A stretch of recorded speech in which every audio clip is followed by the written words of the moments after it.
Bonjour à toutes et à tous, voici la rétrospective du mois de mars, un mois très actif et riche en événements, avec pour commencer un webinaire sur la mise en place de la prestation sociale complémentaire dans les services d'incendie et de secours, animé par nos experts de notre partenaire Prévifrance. Une visio à retrouver sur demande à la permanence. Nous avons également répondu avec le président Christophe Auvray à une invitation à déjeuner avec le ministre de l'Intérieur et des Outre-mer pour faire entendre nos principaux sujets de préoccupation, et nous avons noté la volonté du ministre de lancer les travaux d'un Beauvau de la sécurité civile à partir du 8 avril. C'est un point de satisfaction puisque nous le réclamions depuis de nombreuses années. Une autre invitation, cette fois-ci pour une audition au Sénat sur la toxicité des fumées à laquelle nous avons participé avec Eddy Nicolas du comité exécutif. Une nouvelle occasion pour appeler la nécessité de lancer une véritable enquête épidémiologique, mais aussi et surtout de travailler sur les moyens de protection des intervenants et le développement des moyens à la DGS-CGC pour réfléchir sur le sujet et créer un réseau de partage de bonnes pratiques. Un observatoire devrait être créé au mois d'avril, nous aurons l'occasion d'y revenir. Avec Alexandra Picard, nous avons participé au Firefighter Day de la Confédération européenne des syndicats indépendants à Athènes, en Grèce.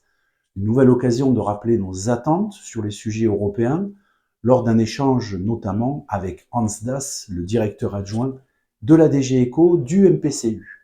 Des échanges enrichissants avec nos collègues grecs, hollandais, allemands et bien sûr français. Loïc Ganora a participé au conseil d'administration de l'Agence du numérique car nous restons très attentifs aux travaux de cette agence, de sa production notamment. Il est nécessaire que le déploiement se poursuive en sécurisant la réception des appels à un coût maîtrisé pour les services d'incendie de secours.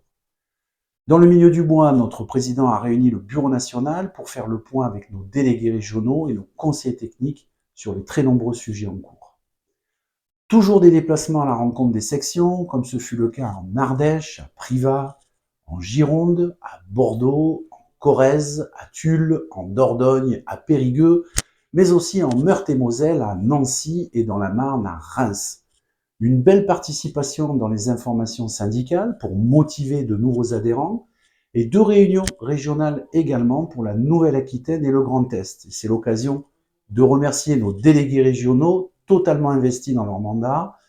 Merci également au président du SDIS 54, à la vice-présidente du SDIS 33, sans oublier Madame le préfet de la Meurthe-et-Moselle ou bien encore le préfet de la Marne pour leur accueil, leur disponibilité et la qualité de nos échanges qui permettent de nourrir nos réflexions nationales. Ce mois-ci, réactivation de l'Observatoire des agressions avec Eder Nilari pour représenter Avenir Secours et Alexandre Dupont pour Action catégorie C. Un compte-rendu à retrouver sur notre site internet. Notons également le début des épreuves orales du concours interne de capitaine au CDG 35 à Rennes, l'occasion de souhaiter une pleine réussite à tous les candidats dans le contexte particulier que vous connaissez. Et pour terminer, une mention spéciale pour Manon, notre permanente, qui ce mois-ci célébrait ses 3 ans avec nous, l'occasion de la féliciter pour son travail, sa disponibilité et sa rigueur. Voilà, c'est tout pour ce mois-ci, mais c'est déjà pas si mal. À bientôt.